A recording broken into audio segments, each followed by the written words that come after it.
Ito ang DZXL 558 Tatak RMN.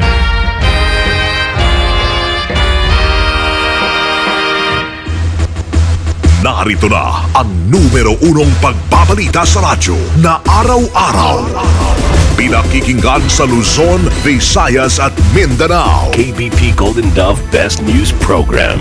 Mula sa Head News Center ng pinakamaraming himpilan at number 1 na radio network ng bayan, RMN. Ito ang numero 1. RMN News Nationwide. RMN News Nationwide. Kasama ang maasahang broadcaster, Buddy Oberas, at ang KBP Golden Dove Best Newscaster, Weng De La Pena. RMN News Nationwide. Headlines Nationwide. Tanghali sa RMN News Nationwide. Ilang pulis pinarangalan po ni Paulong Aquino pero Colonel Conrad Capa na hepe ng task force na nakahuli sa wanted na sa Delphine Lee tila pinasaringan lamang ng Pangulo. Let us make them believe every day that their trust in all of us was correctly placed. Hindi ko lang po, dito sa napakaingay na opisyal nito, sabihin na natin magaling siya. Siyempre tanong doon, maasahan ba? Ilang eksperto nagbabala sa epekto sa ekonomiya oras na lumala ang sigalot ng Pilipinas sa China. Baka magamit nila yon para ma-pressure tayo ng China. Isinusulong na interruptible load program ng Department of Energy hindi makatarungan ayon sa Power Watchdog Group. Since ang gagamit naman ng kuryenteng ipoproduce ng generator nila yung mold din mismo, kanilang cost yun, no? Hindi natin dapat i-subsidize itong mga shopping malls. Headlines. Aquino administration naman hindi nakaligtas sa bulahan ngayong April Fool's Day.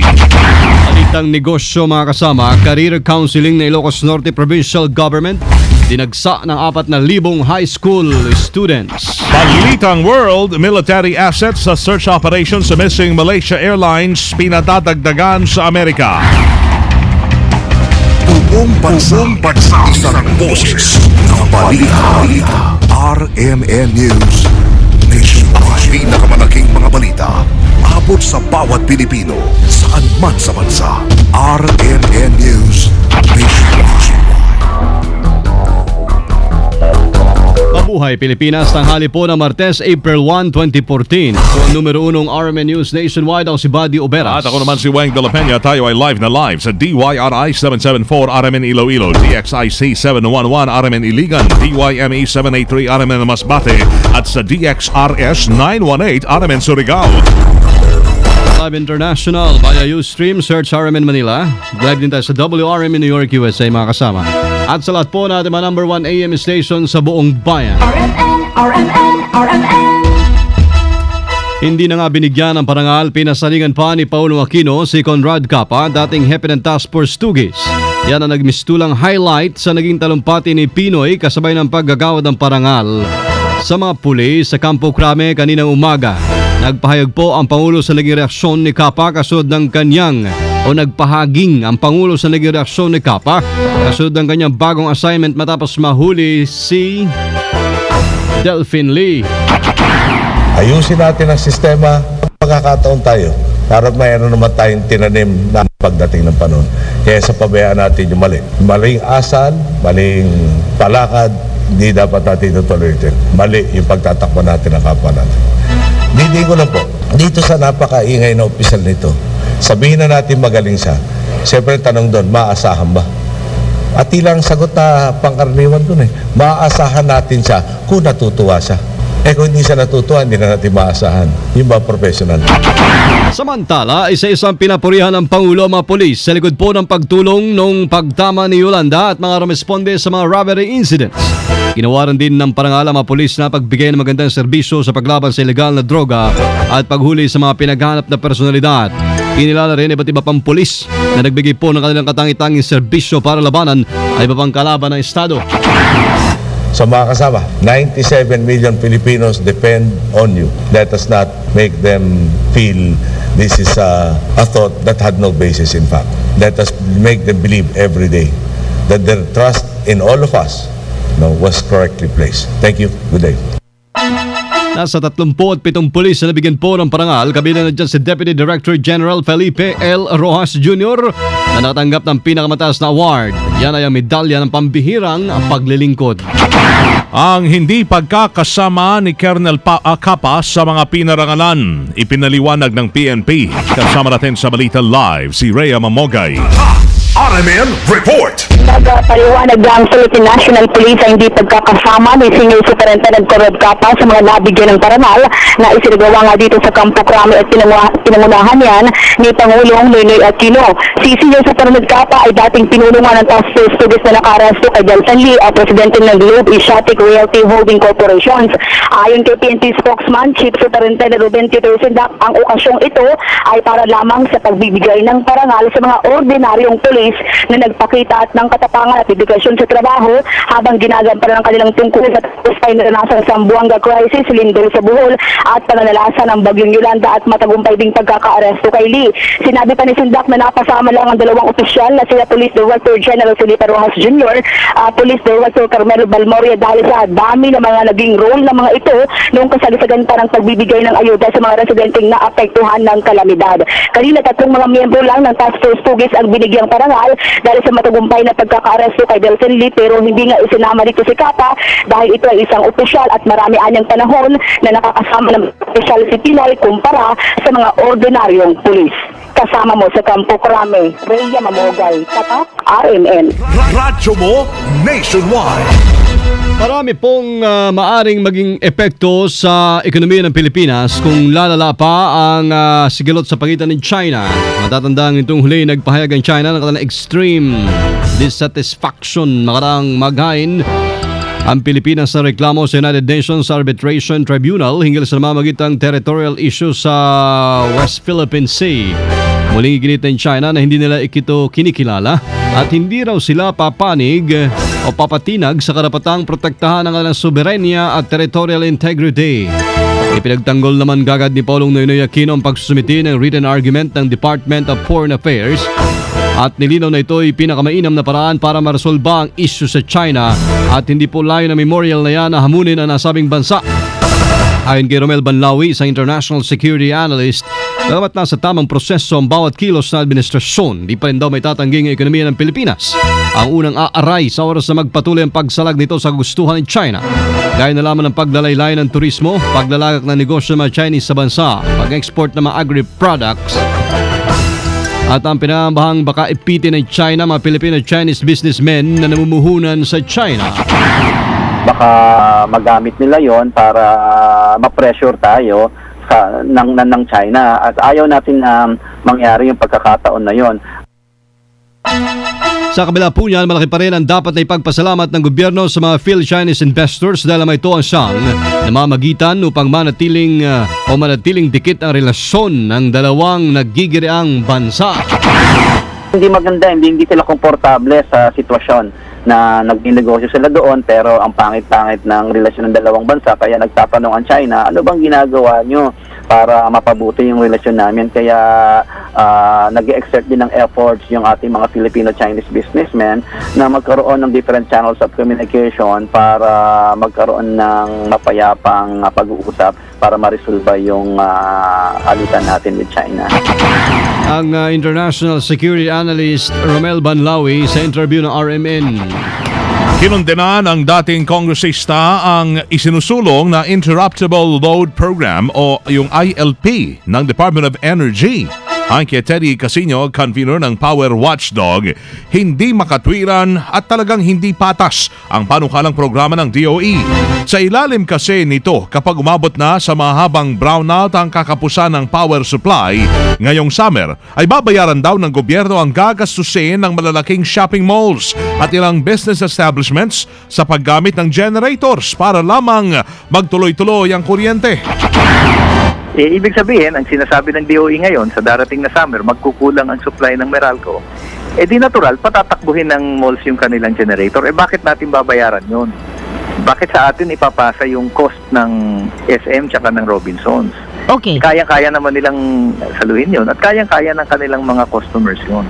Kwenestyon ni Casino ang ganitong sistema at iginit nito na pareho lang namang na mapeperwisyo ang brownout o ng brownout ang mga residential areas o yung mga kabahayan at mga negosyo. Bagamat malaking kabawasan sa kita ang brownout, hindi sapat na rason ito para saluhin ng gobyerno gamit ang pera mula sa kaban ng bayan. Anya indikasyon lamang ito at maliwanag na anti-poor at pro-kapitalista ang hakbang na ito ng Department of Energy. Ikaw magtatayo ka ng negosyo, ang gusto mo, makukuha mo yung pinakamataas na presyo sa produkto mo. Ang mga private corporations, magtatayo ng planta yan kapag may shortage na. Kasi doon siya makakapagdikta ng kanyang presyo. Pag pinatakbo ng parang ordinaryong negosyo itong mahalagang industriya ng kuryente, talagang paulit-ulit yung shortage dahil ang mga private gusto nila kulang ang supply para mataas ang presyo. Si Teddy Casino, convener ng Power Watchdog sa interview ng RMN. Kasabay po na April Fool's Day, ngayon sinabayan ng pambobola o panluloko na ilang grupo Administrasyong Aquino. Tinawag na job well done ng People's Surge si Paulong Noynoy Aquino sa pagtugon niya sa mga pangailangan ng mga biktima ng bagyong Yolanda. Ayon kay Sister Edita Eslopor, chairperson ng People's Surge, matapos po ang panluloko ng Paulo sa mga nasalanta ng pinakamalakas na bagyo. Ito na rin daw ang panahon para ibalik nila sa palasyo na pako nitong pangakong ayuda. Kaya nalaman ng patuloy na pamahagi ng relief goods, ang inaasam din nilang 40,000 pesos na financial assistance at ang mabilis na aksyon ng pamahalaan sa mga biktima ng kalamidad. Yan niya sila titigil sa patuloy nilang pangangalampag sa Malacanang, partikular na sa tanggapan ng DSWD na sinasabing pumipigil sa pamamahagi ng tulong sa mga pamilyang naapektuhan ng Yolanda. Ang DOJ nakamonitor sa medical procedures kay Napoles. Kasama natin sa Balita Live, Angel Ronquillo. RMN Report! Maging ang Department of Justice mahigpit na nakamonitor sa proseso ng pagsasailalim kay Janet Lim Napoles sa Medical Operations Hospital ng Makati. Ayon kay Justice Secretary Lana de Lima, dapat ay maisailalim kaagad sa operasyon ng tinaguriang pork barrel queen upang hindi na ito madalpa sa ospital, lalo na't kumpleto naman aniya ang mga doktor at espesyalista na nagsanding medical team of choice na negosyante. Iniyag pa ng kalihim, sakaling maayos na ang kondisyon ni Napoles, ay ibabalik ito agad sa kanyang piitan sa Fort Santo Domingo sa Laguna. Si Napoles ay dinala sa ospital ng Makati kagabi matapos itong payagan ng Makati Regional Trial Court na magpatanggal ng kanyang mayoma. Kasama mo sa lungsod ng Maynila, Angel Ronquillo, Tatak, RMN. Radyo mo nationwide. Ang Malacanang po ay hindi ko kontrahin ang plano investigasyon ng Senado sa problema sa MRT. Kasama natin sa Balita Live, Deo de Guzman. RMN Report! Bukas ang palasyo ng Malacanang sa panukala ng ilang senador na imbestigahan ng MRT upang malaman kung ano ang punot dulo ng pagkaantala ng mga biyahe nito. Ito kasi ang reaksyon ng ilang senador sa patuloy na pagdami ng reklamo laban sa pamunuan ng MRT. Ayon kay Deputy Presidential Spokesperson Abigail Valte, bukas sila sa hakbang ng Senate Committee on Finance na imbestigahan ang dahilan kung bakit naantala ang MRT projects ng gobyerno. Hinihintay naman ng palasyo ang pansamantalang solusyon ng MRT at ng DOTC management upang habang hindi pa natutuloy ang pagbili ng mga bagong bagon ng MRT. Kasama mo sa palasyo ng Malacanang, Deo de Guzman, Tatak RMN. Radyo mo nationwide. Ang Senado walang planong busisiin ang kontrata sa pagbili ng warship at fighter planes. Kasama natin sa Balita Live, Grace Mariano. Radyo mo nationwide. Wala nang balak ang Senate Committee on National Defense and Security at ang Congressional Oversight Committee on the AFP Modernization Act na busisiin ang kontratang pinasok ng AFP sa pagbili ng warships at fighter planes. Ayon sa chairman ng komite na si Senator Sonny Trillanes IV, buo ang kanyang kumpiyansa sa kontrata ng AFP sa pagbili nito ng 12 fighter jets mula sa South Korea na halos 20 bilyong piso ang halaga, at maliban pa dyan yung combat utility helicopters na bibilihin mula naman sa Canada sa halagang 4.8 billion pesos at ang planong pagbili ng 2 anti-submarine helicopters at mga warships pa. Paliwanag ni Trillanes kung may irregularidad sa nasabing pagbili, mabubunyag naman ito at doon na lamang sila kikilos para magpatawag ng investigasyon. Kumbinsido rin si Trillanes na makatwirang palakasin at gawing modernisado ang kagamitan ng AFP upang higit na mapalakas ang kakayahan nito na protektahan ang seguridad ng bansa. Kasama mo sa Senado para sa DCXL 558, Grace Mariano, Tatak RMN. Radyo mo nationwide. RMN News Negosyo. Nasa 4,000 mag-aaral sa sekundarya nakaisa sa sinagawang career counseling ng pamahalaan ng Ilocos Norte. Idinisenyo para sa mas pinigting na kampanya ng lalawigan laban sa kawalan ng trabaho. Layon na makatulong sa pagpapaunlad po ng ekonomiya sa pamamagitan ng pagbibigay ng mas maraming trabaho sa mga Ilocano. Kabilang sa manakinabang ng mga paaralan ay Ilocos Norte National High School. Ngayon din ang College of Arts and Trade sa Ilocos Norte, Solsona National High School, Santa Rosa National High School at ang Sarat National High School. Sa pamamagitan po ito ay makatulong na malaki sa pagpaplano na mag-aaral sa nilang kinabukasan at para malaman talaga nila kung saan propesyon sila interesado at saan sila magaling. RMN News Abroad. Pinadagdagan ho ng Malaysia sa Amerika ang idineploy na military assets para sa nagpapatuloy na search operations sa Indian Ocean. Kaugnay sa nawawalang Malaysia Airlines Flight MH370. Ayon kay Malaysian Acting Transportation Minister Hishamuddin Hussein, ito ay para rin sa binubuong bagong Australian Joint Agency Coordination Center para masynchronize ang search efforts ng iba't ibang bansa. Sa panig ng Amerika, inihayag ni U.S. Secretary of Defense Chuck Hagel na kanilang ikinokonsidera ang additional requests ng Malaysia. Ngayon ay ang ika-25 araw na mula ng misteryosong mawalang naturang eroplano noong March 8 lula ng may mahigit 200 katao. Makikibahagi sa search operation ngayong araw sa Indian Ocean ang may 10 aircraft at 9 na barko. Live mula po sa RMN News Center, Makati City Metro, Manila, Philippines, inyong narinig ang numero 1 RMN News Nationwide. Ngayon ay Martes, April 1, 2014. Pwede hong panoorin ang naging pagbabalita namin ngayong alas 12 ng tanghali sa YouTube. Kahit lamang ang RMN News Nationwide. Thank you, Lord. Muli po tayo nagkasama-sama. Salamat din ho sa inyo naging panahon sa amin. Kasama nyo sa serbisyo publiko, ako po si Buddy Oberas. At Weng de la Peña. Dito pa rin sa tahanan na may pinakamaraming number 1, pinakamaraming himpilan. RMN. Radyo mo, Nationwide. Ang pinakamalaking mga balita